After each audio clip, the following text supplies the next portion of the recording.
Hey guys, tonight we begin with something a little different. A slow story about something that never really happened, or maybe almost did. Not a dream exactly, and not a warning. Just a world that turned out another way, slowly, and without anyone noticing at first. The kind of story that does not shout, it just waits for you to listen.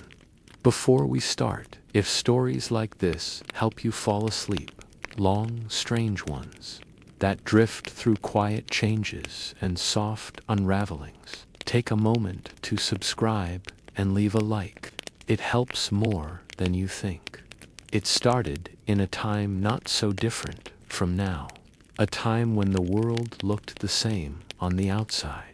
People still drove to work, stared at their phones, watched the clock, and made promises they were not sure they could keep. They still texted, "I am on my way," when they had not left yet. Still said, "I love it," when they did not. Still said, "We should hang out soon," when they knew they would not. None of it was done with cruelty. These were not dangerous lies. They were normal ones. They helped keep the days moving, helped people feel a little safer in the spaces between each other. The lies were not bold or dramatic. They were soft, nearly invisible, like the thin fabric that lines a coat. Not what you see, but what makes everything else more comfortable.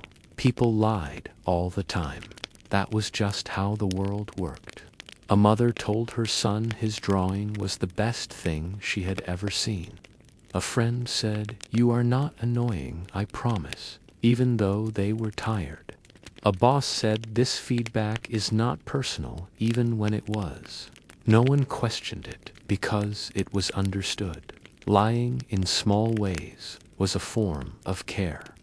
Not every truth needed to be said out loud. Not every opinion needed to be shared.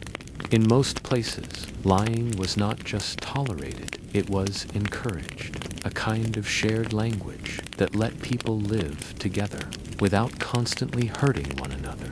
And so, life went on. Birthday cards with messages no one really meant.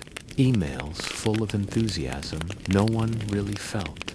Apologies that were not quite sincere, and compliments that were not quite earned.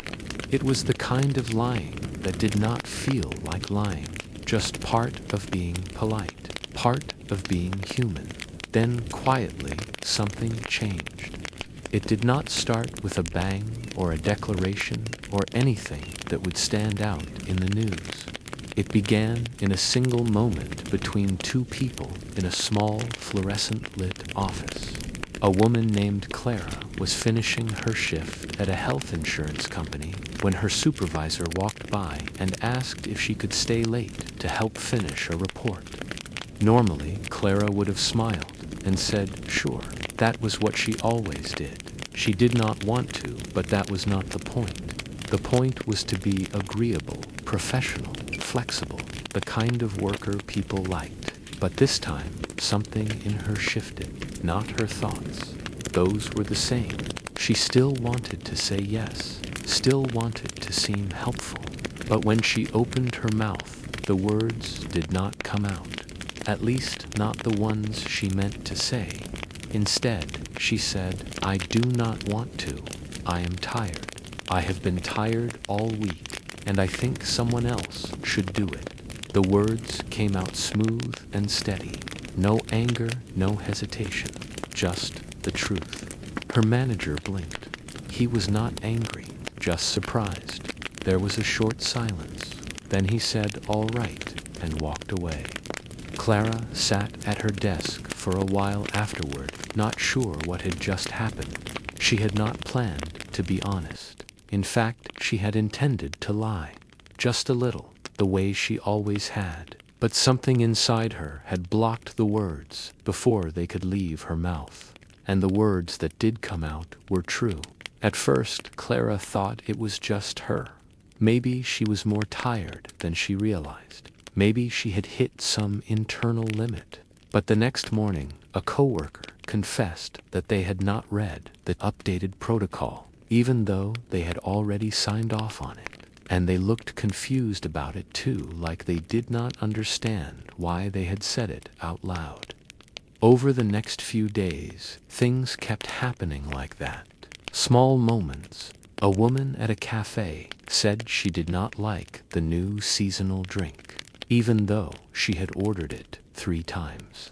A teenager told his father he did not want to apply to college and did not know why he had pretended otherwise.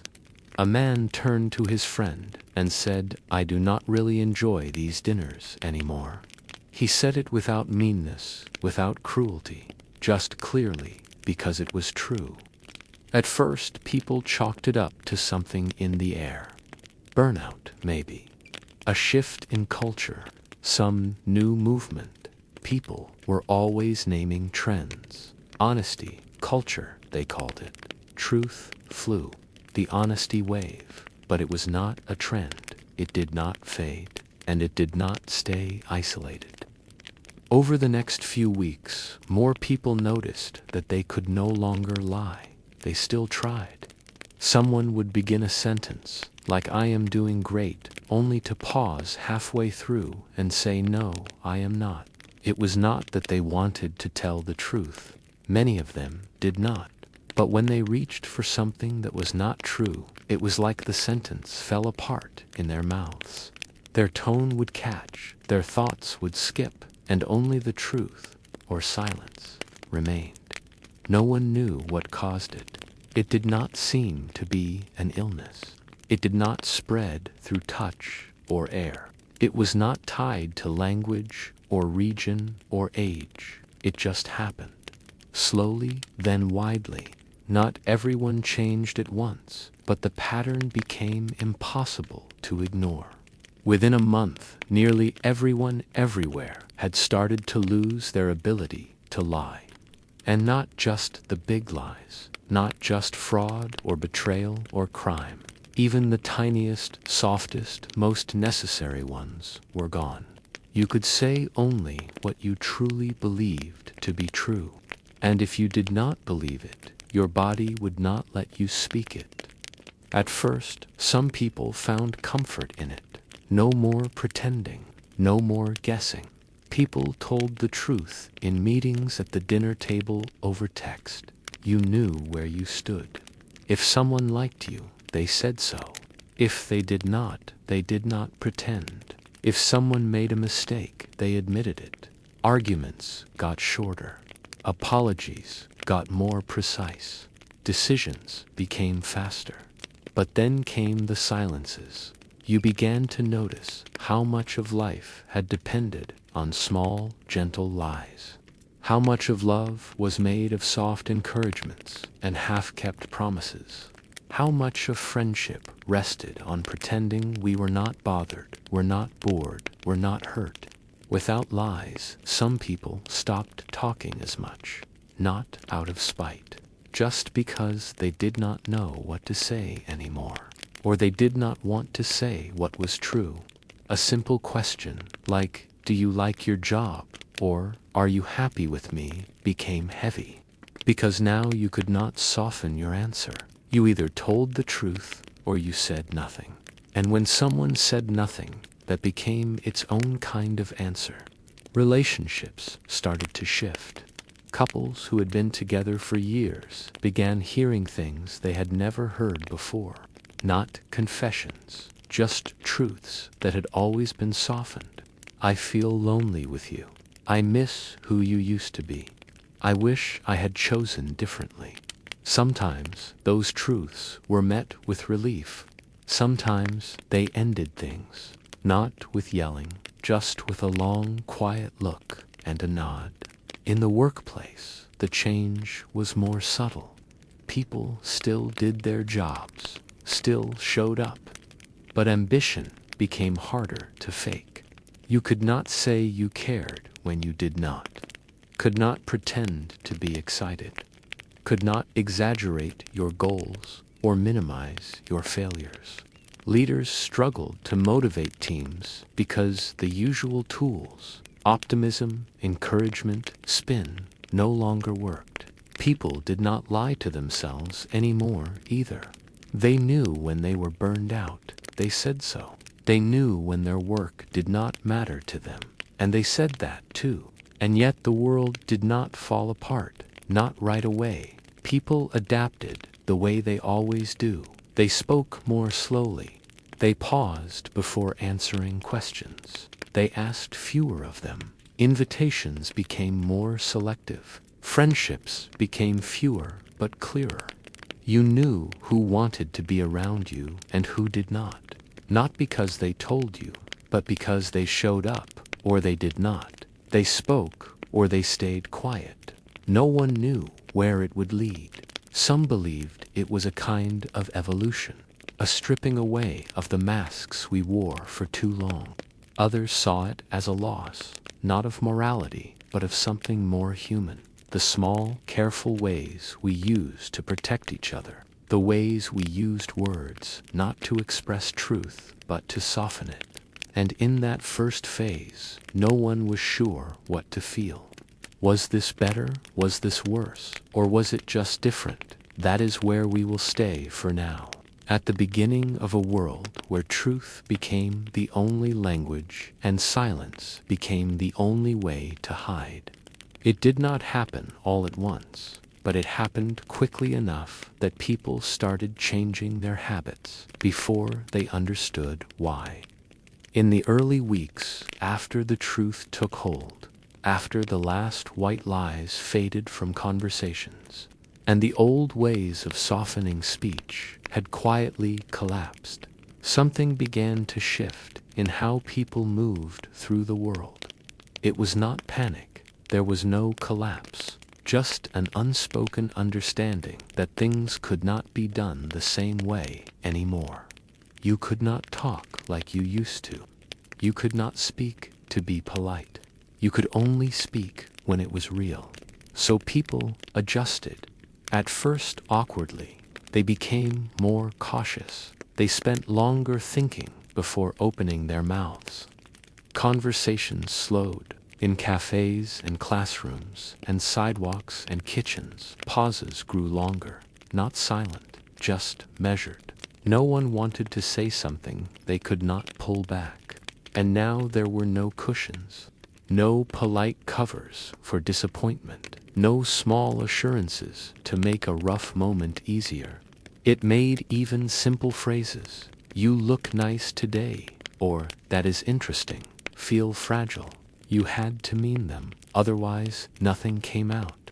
People started talking less, not because they were angry or cold, just because so many of their usual words had been trimmed away.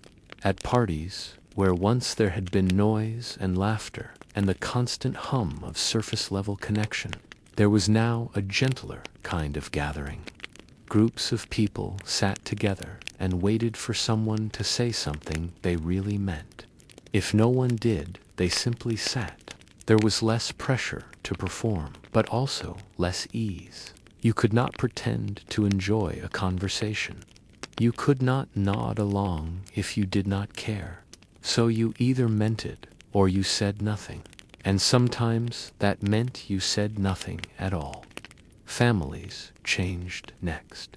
Not suddenly, not in dramatic arguments or slammed doors, but in the quiet gaps between usual words. Dinner tables grew stiller. Parents found themselves answering questions they used to avoid. "Are you proud of me?" a daughter asked one night, and the father, without intending to, said, "I do not know." Not because he did not love her, he did, deeply, but because, in that moment, something in him was not sure what pride meant anymore, or whether he had ever really thought about it until now. He did not want to say it, but he could not say anything else.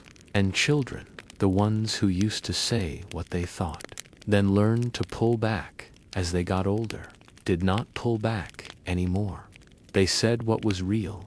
"You are always on your phone. You look sad all the time. I think you do not like your job." They were not being mean.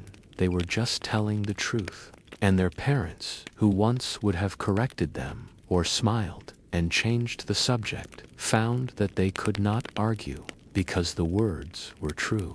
And that truth, once spoken, stayed in the air between them. At schools, teachers became more honest too, even when they did not want to be. "I am not sure I understand this lesson," either one told her class. "I used to know it better, but I have been distracted lately." Another admitted, "I do not enjoy teaching this subject. I am only here because I need the job." The students listened. Some respected it. Others felt something go quiet inside them. Not because the truth was ugly, but because it had never been said out loud before, and now it could not be unsaid. Relationships did not explode. They softened, thinned, stretched. Some ended, but most just shifted. People who used to talk late into the night now lay beside each other in silence, not because they did not care, but because all the usual reassurances, "I am fine," "It is nothing, we will be okay," had lost their footing. If someone asked, "Are you happy with me?" and the answer was not a certain yes, the mouth stayed shut, and the silence was louder than a lie ever would have been. Not everything was worse. Some people found it freeing. People who had spent years swallowing their real feelings, pretending, pleasing others, now found that the truth gave them a kind of strength. A woman who had always said yes to everything, to extra work, to favors, to events she did not want to attend, now simply said no, not with malice, just with honesty, and that was enough. Another man who had struggled for years to admit that he loved someone finally said it clearly because it was true, and the truth was all that could be spoken. But for most, the change brought with it a quiet kind of grief. Not for what had been said, but for what could not be said anymore. The little things, the pleasantries, the flattery, the gentle untruths that held the edges of daily life together were gone, and their absence made everything feel slightly colder, not brutal, just exposed. Jobs changed, not just in tone, but in structure. Offices that used to run on half-truths and hopeful estimates struggled to stay on course. Employees admitted when they did not care about the goals. Managers stopped pretending things were going well. Deadlines were not padded. Metrics were not massaged. Meetings grew shorter, less enthusiastic, more exact. Investors began to ask questions they did not really want answers to, and the answers once spoken often brought silence. Some industries crumbled. Advertising could not rely on suggestion anymore. If a product was average, the campaign had to say so. No more best ever or everyone is talking about it, just facts. And facts without emotion or story did not sell very well. Politicians lost their footing too. Campaigns once built on idealism and sweeping promises had to settle into something quieter. "We will try, but probably not succeed," said one candidate. "This problem is too big for us to fix," said another. Public trust did not collapse, but it changed. It became something quieter, not about hope, just about clarity. Religion, too, was touched by the shift. Not in a dramatic way, but gently in the hearts of believers who could no longer speak words they were not sure about. A man who had recited the same prayer every day since he was a child now found he could only speak the parts he believed. The rest stayed in his throat. A woman who led a weekly study group sat in silence for 20 minutes, unable to read aloud from a passage she no longer felt connected to. Her group waited. No one spoke. They all understood. That was how it went now. Even in therapy, the one place where honesty had always been welcomed, things began to feel strange. because now clients could not tell versions of their stories. They could only say what they really knew, which was not always much. "I do not know why I feel this way," one said. "I just do." And the therapist who once might have offered gentle theories or affirmations could only respond with what was real. "That makes sense. I do not have the answer either." And so the world went on, a little quieter, a little slower, a little thinner at the seams. No one knew where it was leading. No one even knew what to call it. It was not a curse or a gift. It just was. A new rule written in silence that everyone seemed to understand, even if no one had agreed to it. But something else had started to happen, almost without notice. A subtle shift, not in what people said, but in how they thought. Because now that you could not lie out loud, you had to examine your words before you said them. You had to know what you really meant, what you really felt. You had to turn things over in your head and ask, "Is this true?" And if the answer was not clear, you stayed silent, which meant slowly people began listening more, not just to others, but to themselves. They watched their own feelings take shape, watched their memories shift, watched their beliefs stretch thin. It became harder to speak with certainty, harder to defend opinions you had not thought all the way through. And so many people began thinking more carefully, not always deeply, but more carefully, as if their own minds were becoming unfamiliar territory. And in that quiet space between feeling and speech, something new was growing, something that was not quite fear, but was not peace either. We will stay there for now, in that strange, uncertain space where words no longer hide us and the truth comes out whether we are ready or not. At first, people had simply talked less, but as the months moved forward, as the new rhythm of honesty settled into the bones of daily life, a new quiet began to take hold. Not the kind of silence that asked to be filled, but the kind that arrived slowly like fog and stayed. It was not that people were afraid to speak. It was not even that they were choosing not to.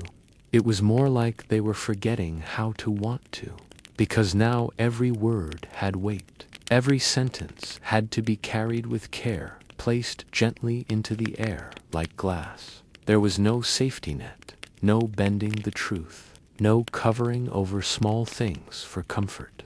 No more "I am almost done" when you had not started. No more "it is okay" when it was not. And over time, that weight, that responsibility, made people quieter. It was not a rule, just a kind of erosion, a thinning of the impulse to reach out. You could feel it on the sidewalks, in the stores, in hallways, at school. People moved gently past each other, eyes meeting only for a moment. The old greetings, "How are you? Fine, thanks," had faded, because now, if someone asked how you were, you had to mean the question. And if someone answered it, had to be true. "I am tired. I am confused. I do not feel like anything today." No one wanted to answer that way, and no one wanted to make anyone else answer that way either. So instead, they just stopped asking. In time, even close friends began to drift apart, not out of anger, but out of effort, because intimacy, once so full of rituals and reassurance and shared imagination, now had to be built entirely on facts. And facts alone are hard to build with. You could not say you are the best friend I have ever had, unless it was completely true, not just in that moment, but all the way through. You could not say, "I will always be here for you," unless you were certain you would. And if you were not sure, you stayed silent, even if the love was still there. Even if the care had not gone anywhere, there was no language left for things that were almost true. And so friendships began to change shape. Some disappeared, others thinned, becoming simple, practical arrangements. You saw people when you needed to. You spoke when you had something to say, and when there was nothing. When your feelings were tangled or tired or only halfway formed, you said nothing. You waited, sometimes hours, sometimes days. Sometimes the silence stretched out so long that by the time you thought of something true to say, the moment was already gone. In workplaces, people became more efficient but colder. Meetings were shorter. Decisions were faster. There was less spin, less pretending, less forced collaboration. But there was also less joy. No one complimented a project unless they really admired it. No one asked about your weekend unless they genuinely cared. Small talk disappeared. Birthdays went unmentioned. Promotions came with a nod and nothing else. People got what they earned. They said what they believed, but something invisible had left the room. That strange warmth, that sense of playing the game together, was gone. In families, the changes were gentler but heavier. Parents found it harder to comfort their children because they could not promise things they did not know. Everything will be okay had vanished. So had there is nothing to worry about.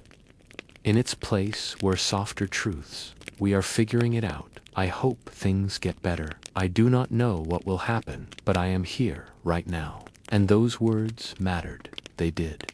But they did not always land the same way. Especially for children who had grown up expecting certainty or reassurance or stories. Now they were growing up in a world where only the truth could be spoken. And sometimes the truth was not very comforting.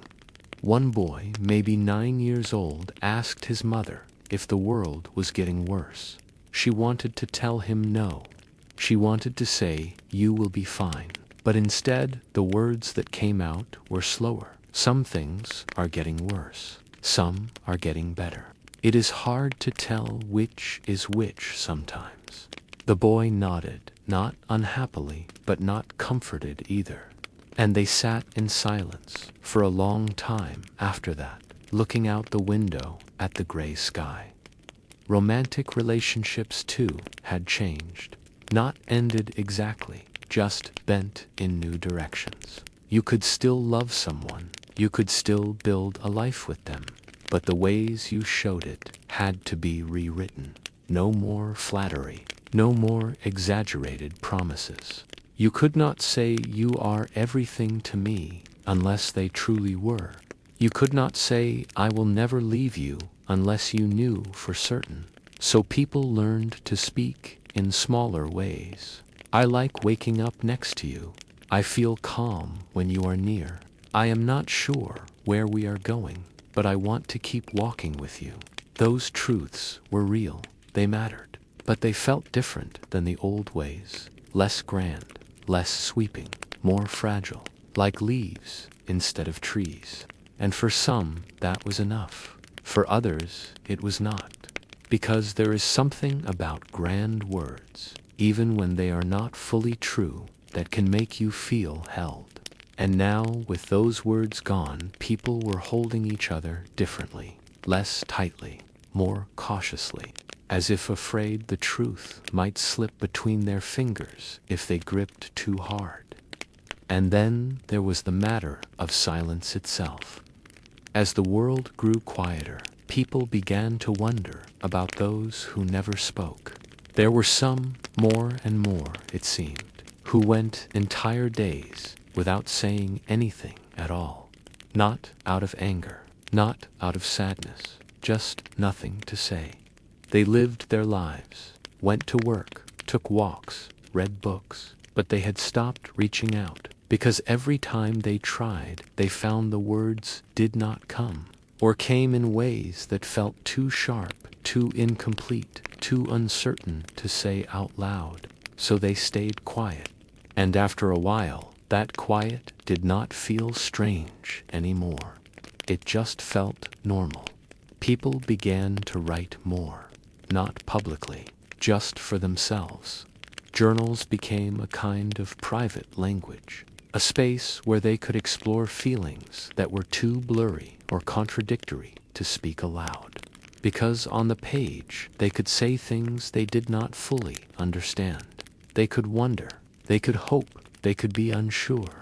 And for many, writing became the only place where the old forms of expression still felt safe, because they were not being heard, they were just being known. And that was something people had started to miss. The feeling of being known without having to explain. The feeling of sitting with someone who understood you even when you did not have the right words. Because now, if the words were not true, if they were not whole, they could not be spoken, which meant that much of the old magic of connection had faded. Not entirely, but noticeably. You could still be with someone. You could still love them. But it all had to be rebuilt, slowly, carefully, using only what was solid. Some people did not mind. They said it felt clean, like the world had stopped pretending, like everything had finally come into focus. But others felt something else. Not regret, not exactly. More like longing for a kind of speech that no longer existed. The way people used to fill each other's silences with soft exaggerations, shared dreams, quiet fictions. Now all of that had been stripped away, and what was left, while honest, was also lonelier. You could feel it in the air at night. Walking down the street, the lights in windows still glowing, people inside still awake. But there was a stillness. Not just outside, but in their homes, their minds. Everyone thinking more carefully. Everyone waiting for the right words, the true words that might never come. And so the world kept turning. A little slower now, a little quieter, still alive, still moving, but changed. Not broken, just exposed. In the early days of the change, most people assumed that public life would go on more or less as before. The truth was an old idea, after all, something people had claimed to want for generations. Politicians had made careers out of promising transparency. Companies had branded themselves around authenticity. Artists had long talked about truth as beauty. So, when the shift began, there was a strange, quiet optimism in some corners, as if this might be what society had been waiting for, a return to something real. For a while, that illusion held. Press conferences still happened. Campaigns continued. But slowly, you could feel the tone shift. Elected officials, once fluent in half-truths and hopeful vagueness, began to speak with a new kind of sparseness. They stopped saying, "We are doing everything we can," because often they were not. They stopped saying the people have spoken, because sometimes the people had not. They stopped saying we are confident this plan will work, because most plans do not. Not really. Not all the way. Instead, they said things like, "We do not know yet," or "This might help some people, but not all," or "We are trying this because we are out of better ideas." It was not corruption. It was not malice. It was just human limitation, spoken plainly. And once spoken plainly, it changed everything. Not because the words were shocking, but because they were undeniable. People could not be stirred by empty promises anymore, because those promises could not be made. Public speeches became shorter. Most were delivered without flourish. And when questions were asked, real questions, not rehearsed, the answers came slower, more hesitant, less sure. It was not that leaders did not care. It was that they could not fake certainty anymore. And without that certainty, the scaffolding of charisma, persuasion, and performance began to fall away. What remained was something plainer, more human, and somehow harder to trust. Not because it was dishonest, but because it was not trying to convince you. The news, too, had changed. Anchors spoke less quickly now. There was no point in rushing through speculation. If a fact was not known, it was not stated. If a quote was taken out of context, it was left out entirely. News segments grew shorter or longer, depending on how much could be honestly said. Viewership dropped. Fewer stories that thrilled or enraged. Just information reported gently, often with the same conclusion: we are still learning. In time, some channels stopped airing altogether. Not because they were censored. No one had done that. But because the energy to keep them going had dried up. There were no more clever turns of phrase, no dramatic storytelling, no emotional arcs, just facts carefully spoken. And for many, that was not enough to stay engaged. They turned the television off and left it that way. Advertising collapsed in a quieter way. You could not say a product would change your life unless it truly would, and most did not. You could not say you were the best or the fastest or the most trusted unless the data showed that clearly. You could not say limited time only unless the offer truly would end. And once those phrases disappeared, most slogans vanished with them. The people writing the ads did not stop caring. They just stopped speaking in symbols. They said what things were. No exaggeration, no emotional pull, just function. This watch tells time. This chair holds weight. This soap smells like pine. Some people appreciated that simplicity. Others did not. But over time, as products lost their narrative, lost the promise of being more than what they were, shopping became slower, more deliberate, less impulsive. A kind of muted realism settled over the market. Stores stayed open, but their music stopped playing. Sales tags got smaller. Packaging became plain. There was nothing to sell beyond what already existed. No fantasy, no better version of yourself waiting behind the next purchase. Just objects priced fairly available if needed, and if not needed, left alone. Even art, the last place people thought the truth might touch, began to change. At first, there was a flurry of creativity. Painters painted raw scenes. Writers published essays that had sat hidden for years. Filmmakers released quiet, trembling things. There was a brief moment, soft and beautiful, when it felt like the truth might bloom into something transcendent. But then slowly it became clear that the change was not just about honesty in life. It was honesty in creation, too. You could not paint a feeling you had not felt. You could not write a line that was not yours. You could not tell a story you did not fully believe. And when artists began to realize that many stopped, not out of defeat, just out of recognition. Because so much of art had been built from imagined things, and now imagination had grown harder to hold. You could still dream, but to share that dream aloud, it had to be true, which meant real, which meant lived. And if it had not been lived, it stayed inside. Some works still made it into the world.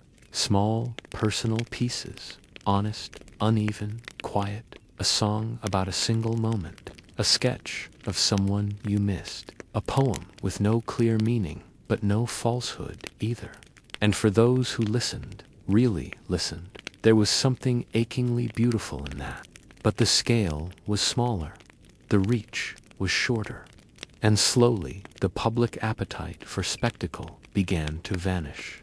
People still gathered, sometimes, in libraries, in parks, in theaters that no longer sold popcorn. But they came not for escape, but for reflection. They came to sit in the dark and watch something true unfold, even if it was quiet or unfinished or a little sad. The applause at the end was never loud, just hands meeting softly, not out of praise, but out of recognition. You showed me something real. Thank you. Schools, too, had changed, not in policy, but in atmosphere. Teaching had always involved a kind of performance, a way of keeping energy up, of filling silence, of helping students feel certain, even when things were hard. But now, teachers could only say what they knew. No more padding, no more reassuring half-truths about success or the future or what knowledge guaranteed. They taught slowly. They said, "I do not know," more often. And when students asked, "Will this matter later?" they answered as best they could. Sometimes yes, sometimes maybe. Sometimes it depends on what you become. Some students struggled with that, not because they were failing, but because they were used to clearer answers, clearer roles. Now there was only the work, the learning, the slow, imperfect gathering of knowledge. Some found peace in that. Others drifted away. But classrooms became softer places, not happier necessarily, but more honest, and in some ways more sacred. In churches, the change was different, not smaller, just quieter, because belief had always involved mystery. Faith had always meant wrestling with the unknown. But now sermons were shorter, confessions were more careful, prayers, when spoken aloud, were simpler, less about asking, more about naming, less about saving, more about being seen. No one stood at the pulpit and said, "This is the way." They said, "This is what I have felt. This is what I still hope. This is what I no longer understand." And the congregations listened, not for certainty, but for the comfort of hearing another voice say something real without needing to prove it. Religion did not disappear, but it bent gently into something more human, less divine in image, more divine in ache. So the world moved on, not collapsed, just softened. Everything a little less bright, a little less loud, but in that stillness something else began to grow. Not hope exactly, not clarity, but a different kind of awareness. That people were still here, still trying, still speaking, even if slowly, still loving, even if differently, still reaching, even when words were hard to hold. And maybe that was enough. For now, friendship was the next thing to change, not all at once, not in some final dramatic break, but in the slow way that leaves fall, not from being pushed, but because the tree simply stops holding on. At first it did not seem like much, just quieter conversations, fewer texts, shorter replies, a little less laughter, a little more silence. The kind that felt different, not awkward exactly, just bare, because so much of friendship people began to realize had relied on little fictions. Not lies meant to hurt, but the soft ones meant to help. "I do not mind. It is no problem. You are not boring me. That is so funny." Of course, I remember. They were not evil. They were the glue. The things people said to be kind, to be easy, to be with each other, without needing everything to be real all the time. But now those words could not be spoken unless they were true, not even with a smile. So a strange stillness settled in.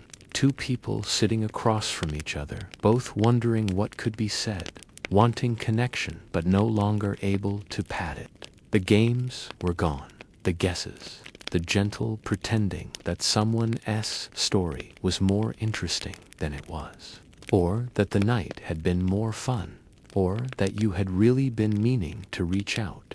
And without those things, some friendships shrank.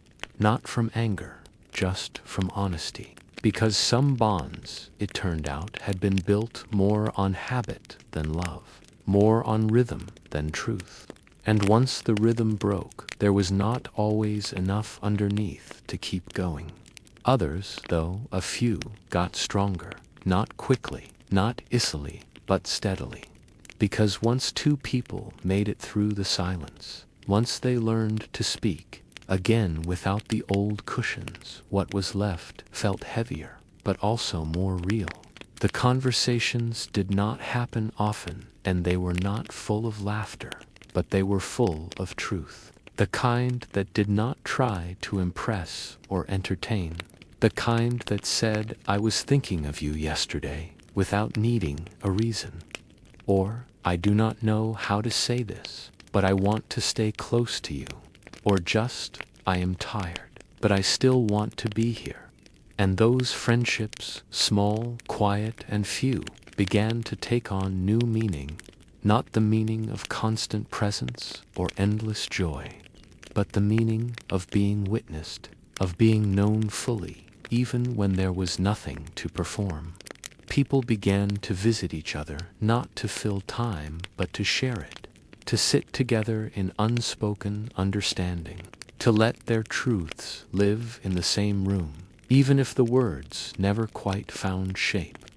Romance, on the other hand, bent in stranger ways, because romantic love had always been full of language, gestures, suggestions, reassurances, many of which were only half true. "I have never felt this way before. You are perfect. I will always be here. I do not see anyone else. You are the only one who understands me." These were not always lies, but they were not always whole truths either. They were the scaffolding, the emotional shortcuts that helped people feel closer faster, that let infatuation bloom without being questioned too early. And now those shortcuts were gone. The words could not be spoken unless they were completely, solidly true. Not in the moment, but through and through. Which meant that new love moved slower, more carefully, less like fire, more like frost melting. People hesitated before touching. They waited before saying things. They questioned whether the feelings were real or just the shape of something familiar. And that questioning made everything quieter. No one could say, "I miss you," unless they truly did, and not just because it was nighttime or lonely or raining. No one could say, "I am thinking about you," unless they had been fully and without distraction. And no one could say, "I love you," unless they meant it in a way that would last not hours, but years. Because the words were heavier now, not poetic, not dramatic, just heavy with truth. And most people found they did not need to say them as often as they thought, or that they could not. Not yet, maybe not ever. Old couples fared differently. Some grew even closer, their years of quiet endurance now blooming into something more vulnerable. They had been through too much to pretend even before the change, so the shift into full truth was not so jarring. It just clarified things, made them even more themselves. They could sit in the same room, not speak, and feel understood. They could say small things like "you were right" about the garden, and know it meant more than 100 compliments. But others struggled, because even after decades together, some truths had been tucked away out of mercy. "I did not mind moving here.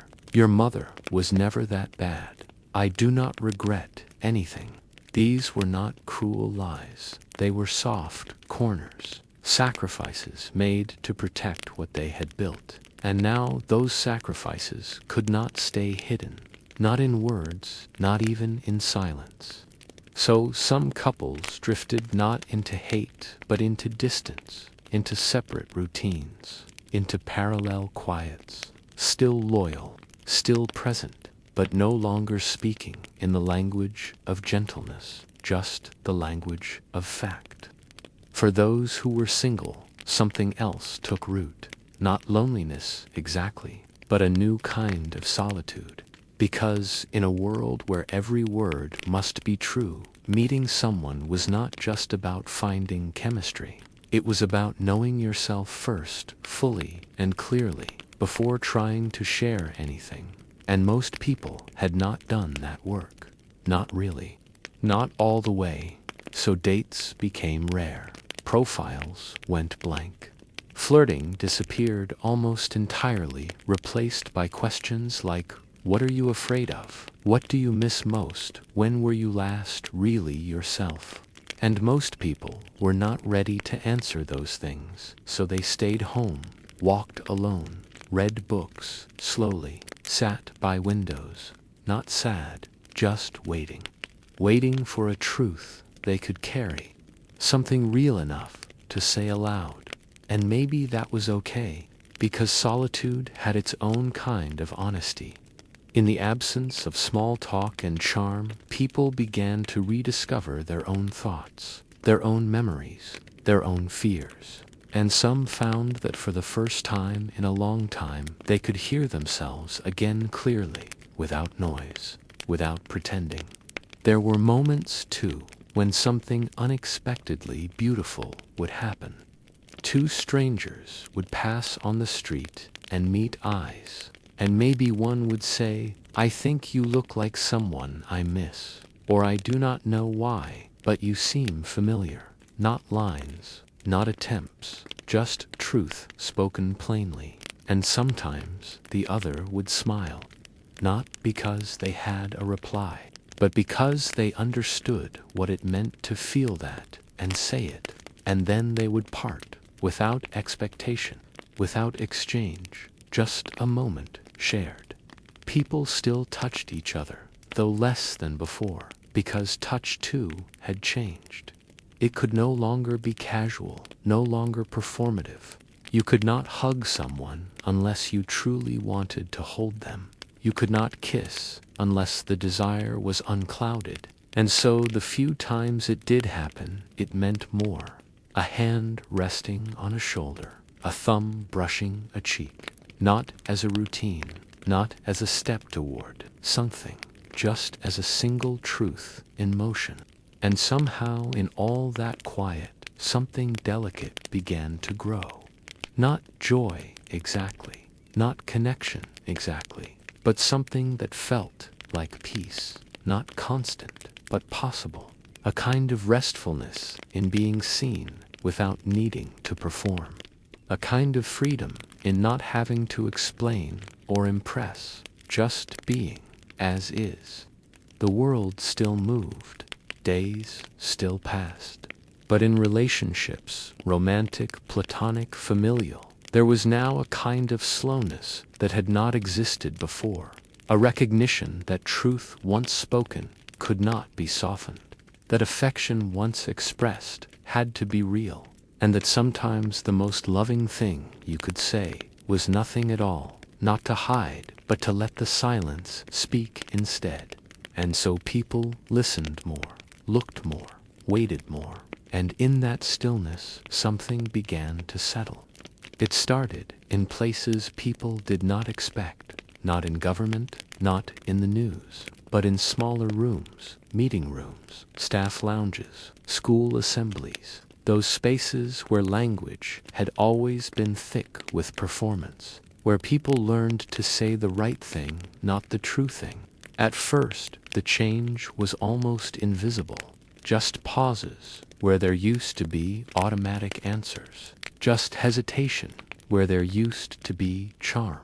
But then, slowly, the hesitation became quiet, and the quiet became truth.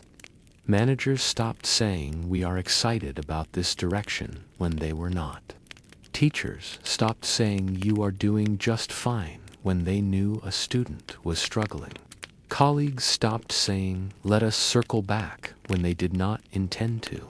And over time, the air inside those rooms changed. Not colder, but clearer. Not hostile, but bare. People still spoke, still worked, still showed up, but the words lost their gloss. No more slogans, no more mission statements that said one thing and meant another. No more smiling through frustration or pretending to care when the feeling had gone dry. Just the truth or nothing. Some meetings became shorter, some became longer, but most became quieter. Because once the automatic words were gone, everyone had to think a little more before they spoke. About whether it was really worth saying, whether they could say it truly, and often they could not. So they did not. And that meant there was space for silence, for reflection, for eye contact that was not forced, for work that could begin without the usual fog of small, soft lies. But not everyone liked it, because so much of professional life had been built on performance. The little acts of enthusiasm, diplomacy, and charm that smoothed over tension and made people feel seen even when they were not. And now those acts were gone, not because people were cruel, but because they could not lie, not even to flatter, not even to soothe. So praise became rare. Feedback became direct. Motivation had to come from somewhere else, from purpose or clarity or necessity, not from cheerleading. In some places that worked. In others, things broke down, not violently, just slowly. A few people stopped showing up, not because they were fired, but because they could not explain why they were still there. And once they could not lie about it, they could not stay. Others stayed longer, but said less, did their jobs in silence, not out of bitterness, but out of honesty. I do not care about this, they would say, or I am only here for the paycheck. And for a while, that was enough. Eventually, some jobs vanished altogether, the ones that relied most on illusion, sales, marketing, public relations, not overnight, but steadily, because those roles needed a kind of language that no longer existed. You could not pitch something unless you believed in it fully. You could not advertise without truth. You could not persuade unless what you said matched what you meant. And for most companies, that was too tall an order. So the departments shrank, the budgets faded, the campaigns stopped. Education changed too. Not just what was taught, but how. Teachers began to say things they never used to. This topic is complicated. I do not know. This part of history is hard to understand, and it hurts. Students, in turn, began to ask different questions. Not to impress, not to challenge, just to know. Because once grades stopped being the goal, once praise could not be faked, once failure could not be softened, what remained was learning. Pure, slow, often messy learning. The kind where you sit with something difficult, not because you want a score, but because you want to see what is underneath it. Some students struggled, because school had always been a game, and now the rules had disappeared. Others flourished, quiet ones, honest ones, the ones who had always cared more about truth than performance. They rose slowly without recognition, but they grew, inwardly, deeply, and their teachers saw it, not with gold stars, not with awards, but with small things, a nod, a pause, a sentence like that was a good question. Or, I am still thinking about what you said. In universities, the shift took longer, because there, the performance had been thicker. Academic language, posturing, polished debate. But even there, the change came. Slowly, professors stopped publishing things they did not believe in, stopped speaking in words they would not use at home, stopped pretending that certainty was a sign of knowledge. And students, seeing that, began to trust more, ask more, doubt more, not to tear things down, but to find what was true beneath what was taught. Not all institutions survived. Some depended too much on the appearance of truth, not the substance. Their halls echoed longer each year. Empty chairs, unanswered emails, people drifting away, not with anger, but with clarity. And those that remained, the ones that adapted, became quieter, more transparent, less certain, but also more human. The press, journalism, it twisted in strange ways, because at first many thought this new world would make it stronger. After all, what better time for truth than a time without lies?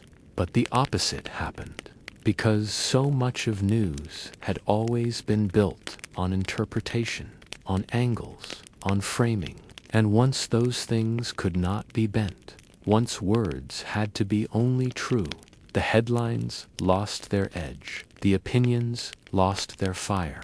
Stories became just what happened. No spin, no outrage, just events told plainly. And people used drama, stopped reading. Some outlets adapted, told slower stories, deeper ones, spent weeks on a single question, and offered only what they could verify, word for word. And some readers followed them there. The patient ones, the ones who had always wanted clarity, not confirmation. But the rest drifted, because when you could not bend a story to fit your feelings, sometimes it stopped feeling like your story at all. Governments changed too, but carefully, because for them the stakes were different. The words spoken in those halls carried weight, not just symbolic, but structural. And so when the shift began, many leaders tried to resist it, not with speeches, but with silence, choosing not to speak at all, rather than speak truth that could cost them. But silence became suspicious, and suspicion grew loud. And in time, leaders had to speak. And when they did, things changed. No more promises that could not be kept. No more statements polished by advisors. No more vague reassurances. Now a minister would say, "We cannot fix this yet." A mayor would say, "I do not have the answer." A president would say, "This policy will help some people, but not all, and it might make others suffer." And the people would listen, some with relief, some with fear, because truth, once spoken from power, is heavier than anyone expects. Some officials resigned, not from scandal, but from self-awareness. "I am not the right person for this," they would say. "I took this job for the wrong reasons." Others stayed, quieter maybe, but steadier, because now they knew they could not bluff their way forward. They had to lead from what they actually believed, and that meant fewer speeches, more listening, more pauses, more truth. And as these changes rippled outward, something else began to happen. The old systems, the ones held together by shared illusions, began to loosen, not collapse, just loosen, like a shirt being unbuttoned, like a knot being untied. Contracts became shorter. Meetings had fewer rules. People stopped pretending they understood things they did not. Policies were written in simpler language. Expectations were named clearly or not at all. And underneath it all, people began to ask one another things they never used to. What do you really want? Do you believe in this? Are you okay doing it this way? And those questions, though soft, began to reshape the world, not because everyone agreed, but because no one could pretend anymore. And in that space, that strange, clear, echoing space, something began to shift again. Not the end of institutions, not the fall of society, but the beginning of something else, still human, still uncertain, but now unhidden. It took longer for the shift to reach friendships, longer still for it to settle into the deeper places, the quiet corners where people used to speak freely, not because they always told the truth, but because they trusted each other to hold what was unspoken. because there had always been something soft about friendship, something flexible. It bent without breaking. It allowed for small excuses, for gentle dodges, for the little lies that kept things warm. You could cancel plans by saying you were tired, even if you just did not feel like talking. You could say, "I love that for you," even if you did not understand the choice. You could pretend to forget something that hurt just to keep the air easy. And in that pretending there was often care. But when the pretending started to vanish, the shape of friendship changed. At first, it was barely noticeable. A few quieter moments. A few hesitations in group chats. Someone asking, "Do you actually want to meet up?" And someone else replying, "Not really." Not unkind, just honest. And that honesty felt strange. Not sharp, but colder than before. A kind of clarity people were not used to. Friends began to answer differently when asked how they were doing. "I am okay" turned into "not really, but I do not want to talk about it." "You are not bothering me" turned into "I am too tired to listen right now." These were not cruel words. No one raised their voice. No one walked away angry. But something shifted in the air. Because where before there had been the comfort of assumption, the assumption of care, of attention, of mutual effort, now there was a need to ask, and to mean it. "Do you want to hear this? Do you have space for me? Do I matter to you still?" And the answers came, not always warm, not always easy, but always true. Some friendships grew stronger, not louder, just firmer. Like something that had been loose and casual, and now had to stand up and decide if it was real. Those friendships became quieter sometimes, but clearer. The people in them stopped overpromising, stopped hiding their needs, stopped offering what they did not have. And so what they did offer, a meal, a long walk, a difficult conversation, came from a place that felt solid, even sacred. They did not check their phones while pretending to listen.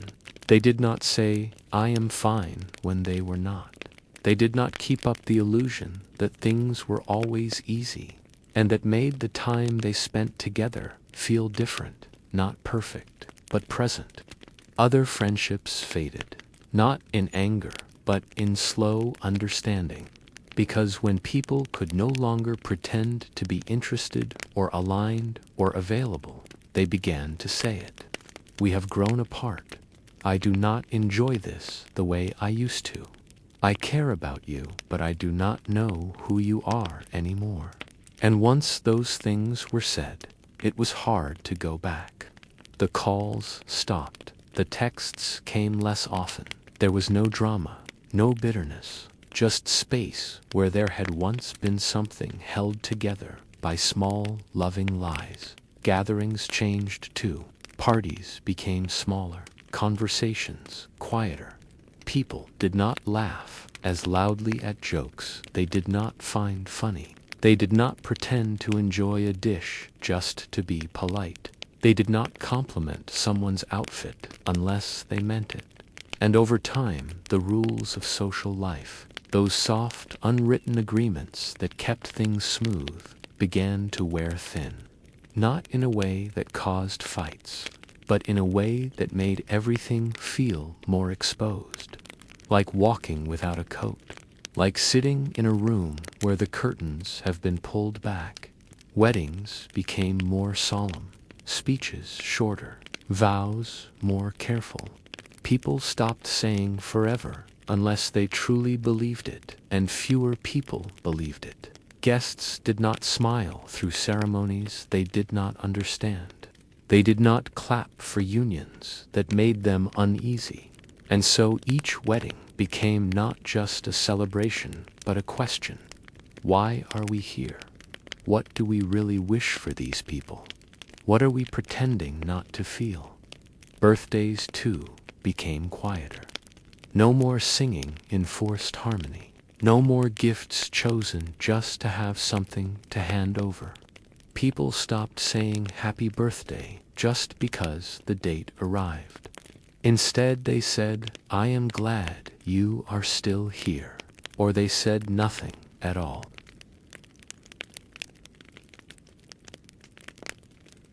And in that silence, sometimes there was honesty that hurt, because it showed what had faded, who had drifted,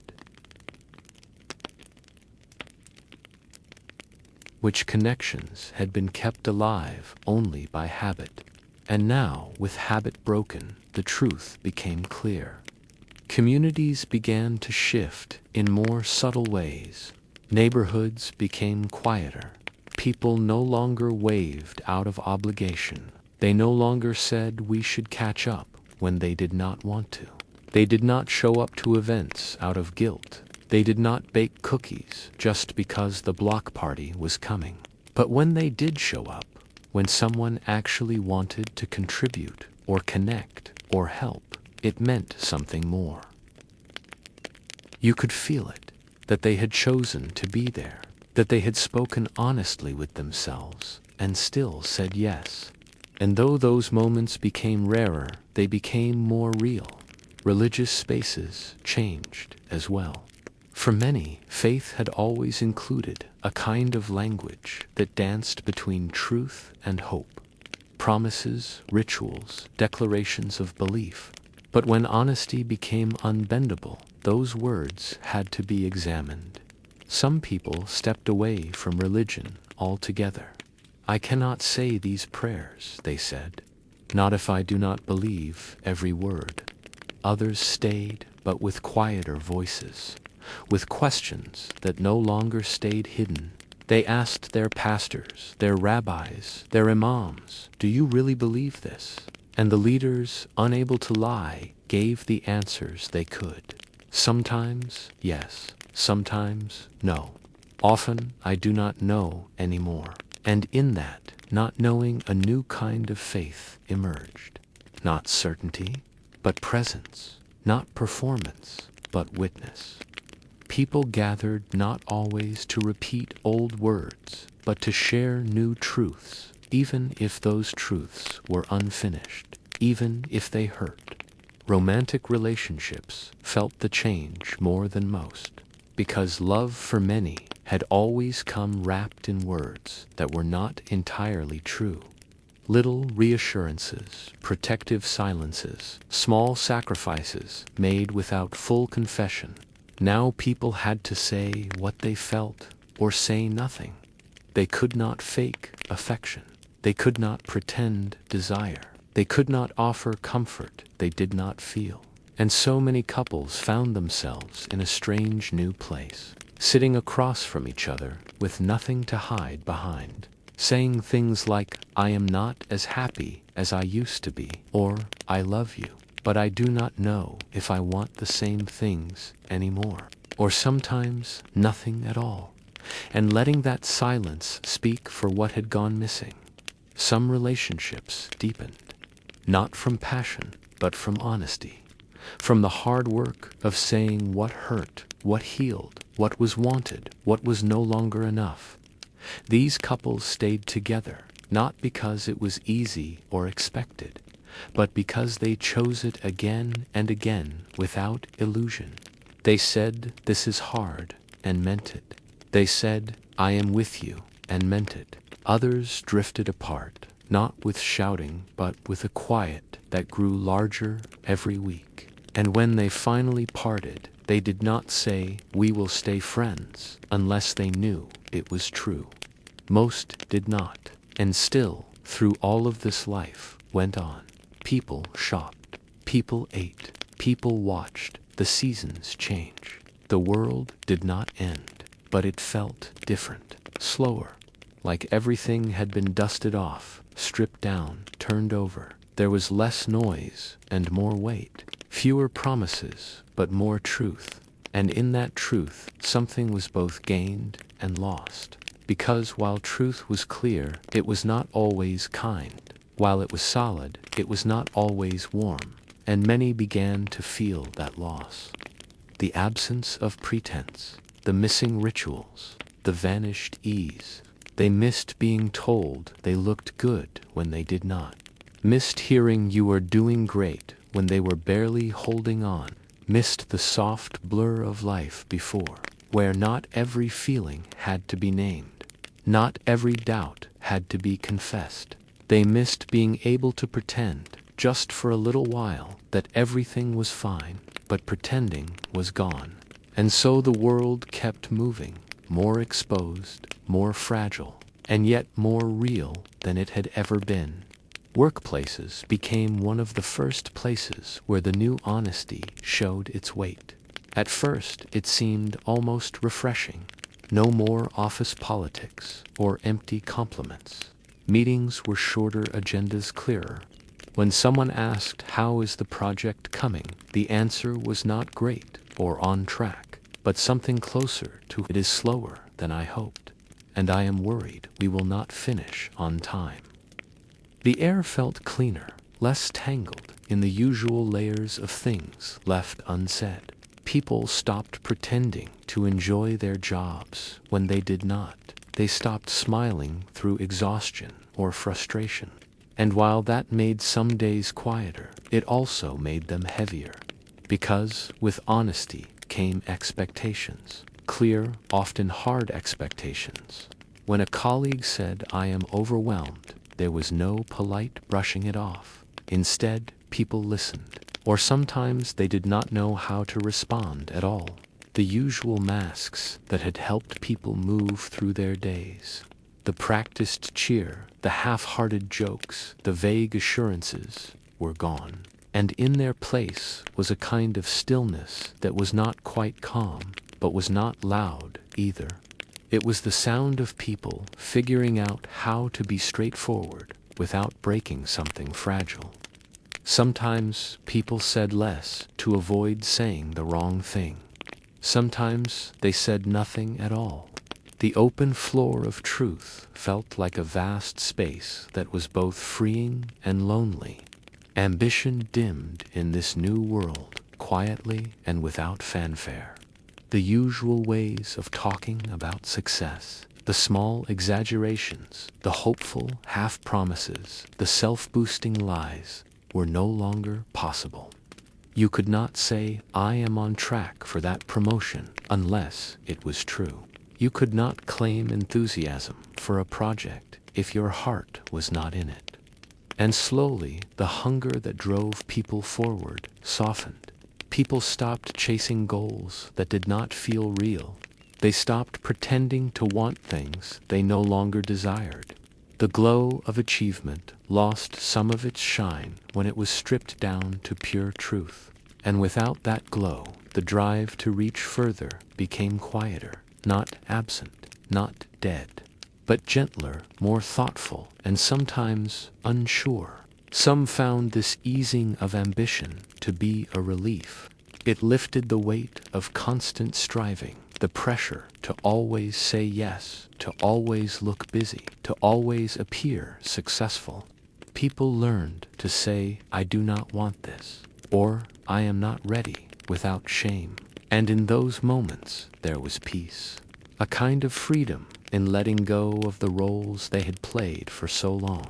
But for others, this change felt like a loss. The fire that once burned steadily now flickered. The sense of purpose that came from imagining a future, a better job, a new project, a promotion, felt distant, sometimes fragile. Some felt adrift in a world where the stories they told themselves to keep going were no longer believable. The flow of daily life changed too. Conversations at the coffee machine were quieter. People no longer exchanged the usual small talk, the surface words that filled space and smoothed the edges of the day. Instead, they spoke only when they had something true to say, or they remained silent. And silence, which had once been filled with unspoken meaning, became more noticeable. People learned to sit with it, sometimes comfortably, sometimes uneasily. Some days it stretched out like a slow river, calm and steady.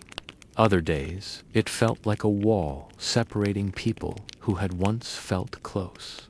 Eating lunch alone became more common. Not out of loneliness, but because people preferred not to force conversation. Instead, they read or thought or watched quietly as others talked less. The hum of the office softened. Phones stopped buzzing as often with trivial messages, and the pace of work settled into something slower, less hurried, less restless. But that quiet was often mixed with a kind of tension, because when you cannot hide what you feel or say what you do not mean, the space between people becomes more fragile.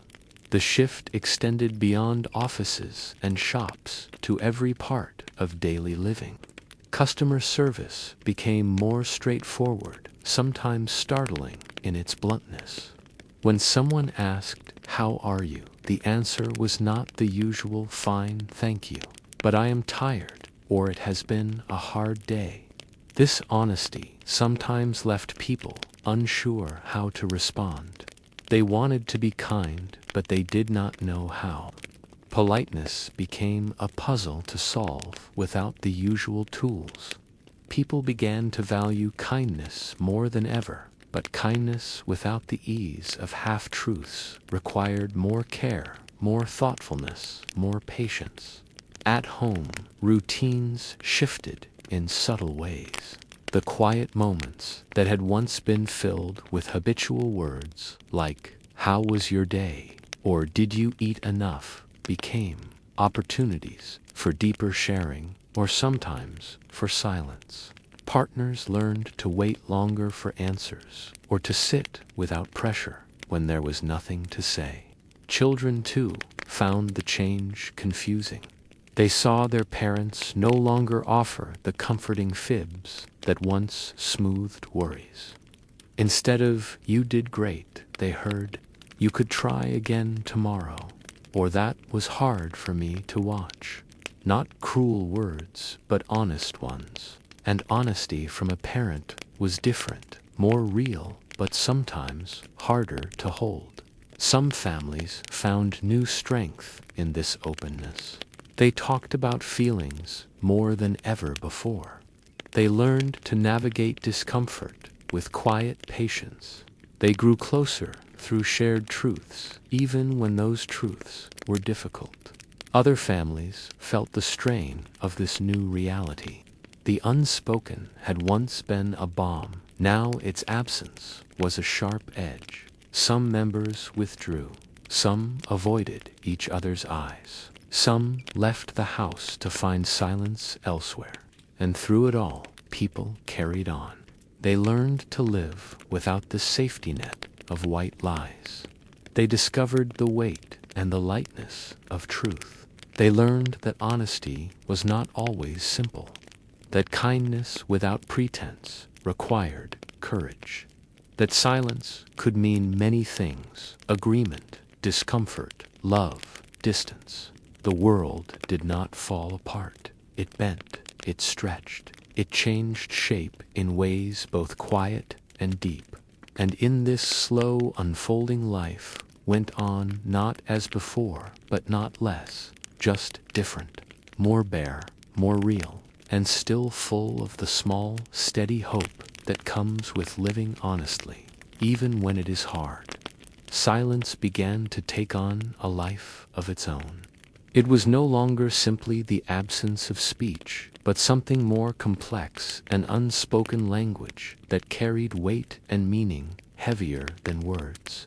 In the days and months after everyone had shifted into this world of unyielding honesty, people learned to listen, not only to what was said, but to what was left unsaid. The spaces between sentences grew wider, and those gaps came to hold feelings and truths that were too fragile to raw or too uncertain to voice outright.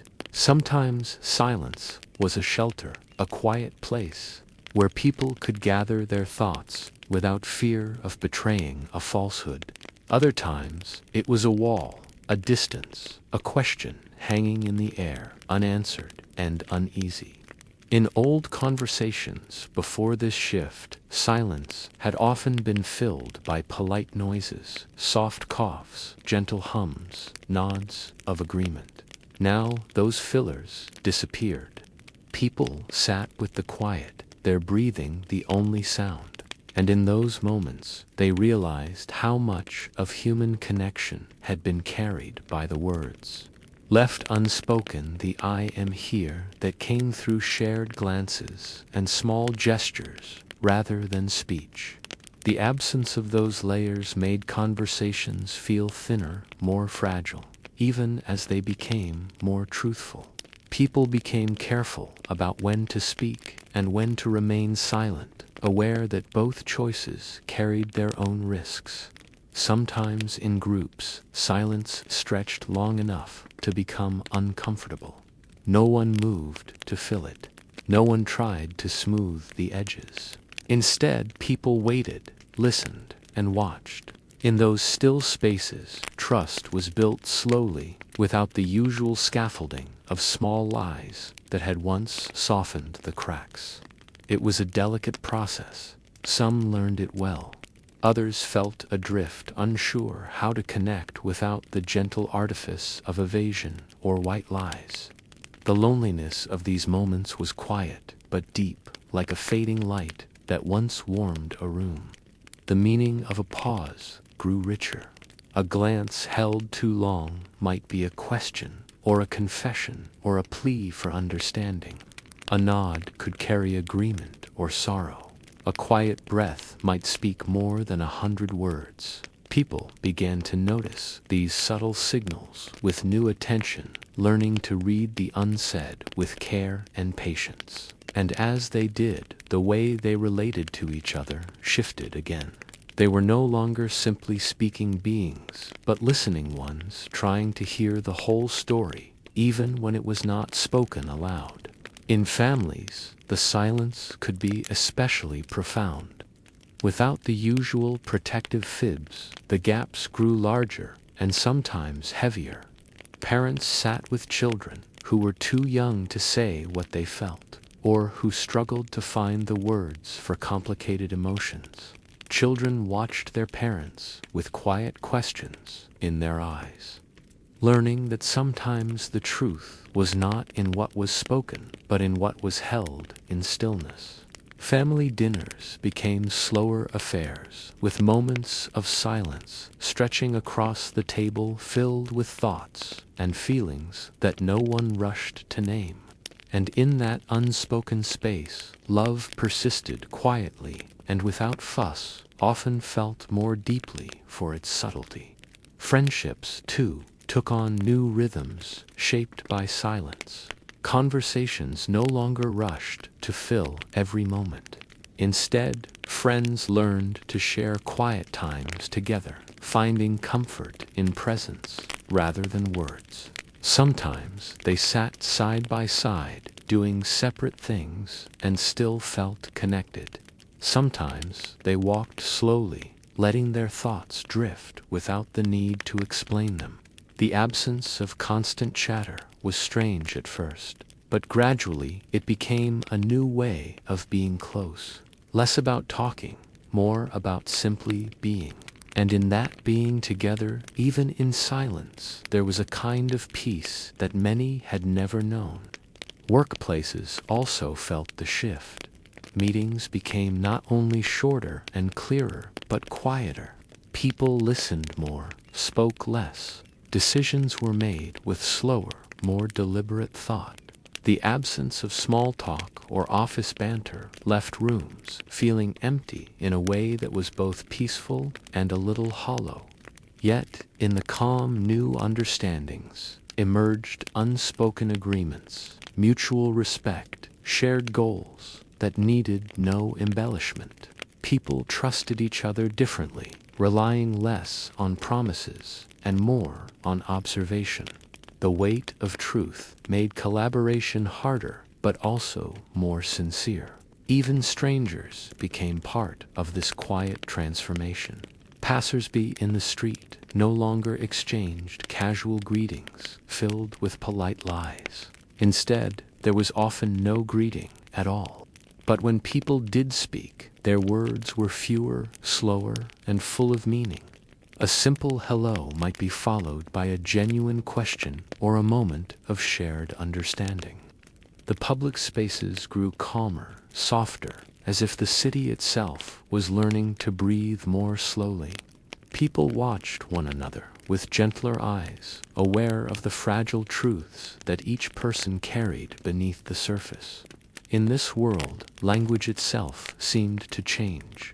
Words became precious, weighed down by honesty and careful thought. Jokes became rare, not because humor disappeared, but because it had to be true to feel right. Sarcasm and exaggeration faded away, leaving behind a simpler, quieter speech. People spoke more plainly, with fewer flourishes and less performance.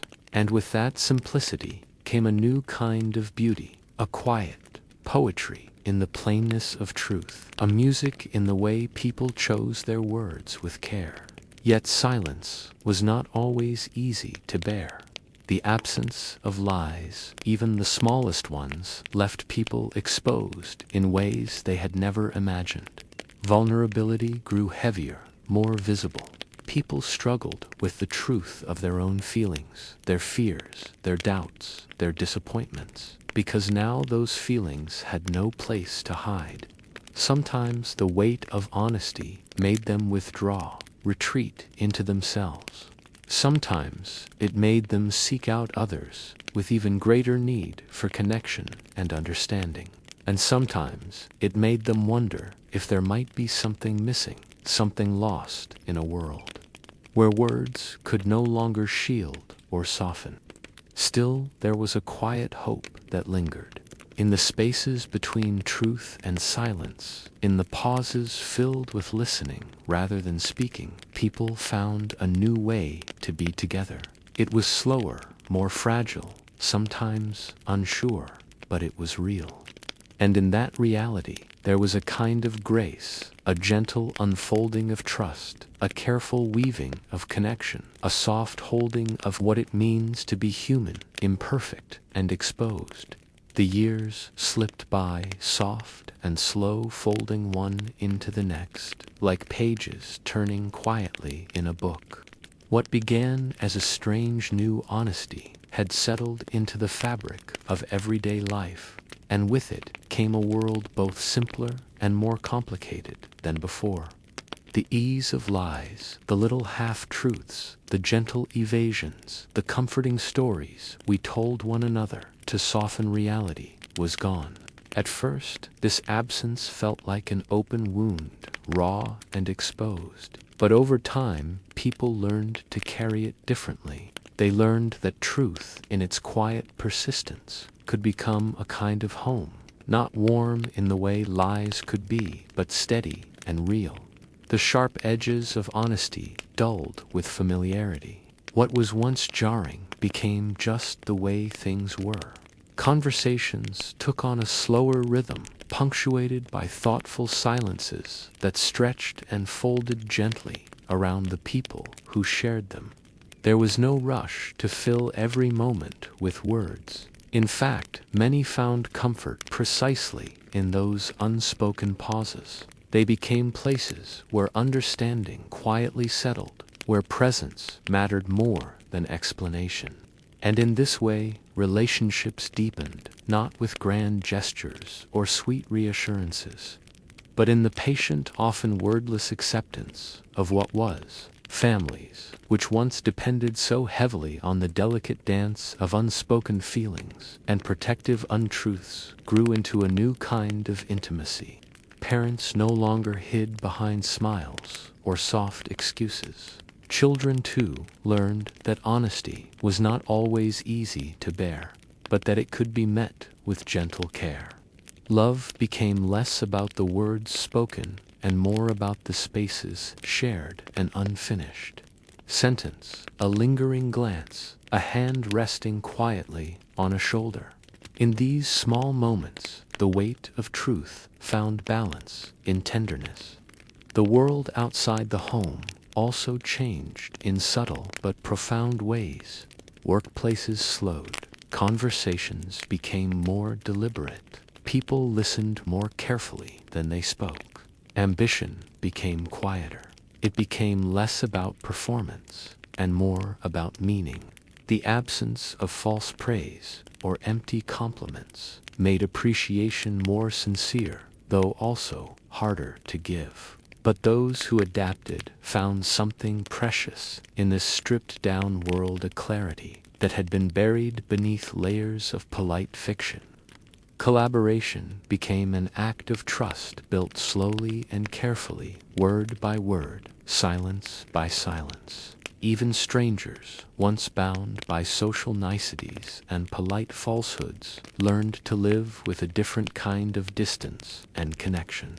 Greetings were fewer, and when exchanged, carried more weight. The absence of casual lies did not create hostility, but instead carved out a space for quiet, mutual understanding of each other's exposed truths. The world, while quieter, felt less heavy, as if the burden of pretending had lifted. Even if the cost was a new kind of loneliness, language itself softened. It became clearer and more precise, yet more delicate. Humor returned in shy smiles and shared glances rather than sharp wit. Jokes, when told, were simple and kind, drawn from the small absurdities of daily life rather than exaggeration. Speech became an act of courage, a deliberate choice to reveal and to listen. And with this came a new kind of beauty, a quiet poetry, born not of flourish, but of honest intention. Yet, despite this new honesty, the world was not without its sorrows. The loss of evasions and white lies left people vulnerable in ways they had not known before. Old comforts vanished, and with them the gentle illusions that had once helped soften pain or fear. People learned, sometimes painfully, that truth could be both freeing and heavy. They learned that kindness did not always come wrapped in gentle words, but in patient silence, in a presence that did not demand explanation or defense. And still, through all of this, people kept going. They adapted to a world where trust was fragile and where connection required new forms of patience and grace. They learned that honesty, while difficult, was also a quiet gift, something to be treasured, something that asked nothing but presence in return. It was not a world of easy answers, but a world of slow understanding, not a world of bright light, but a place dimly lit by the gentle glow of truth. So, as the years folded gently into one another, the question remained not how to return to the past, but how to live in this new reality, how to find peace in a world uncovered, a world laid bare.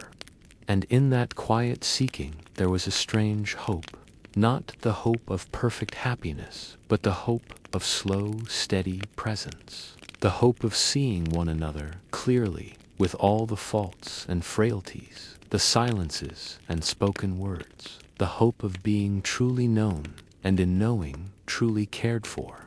And with that hope, the story does not end.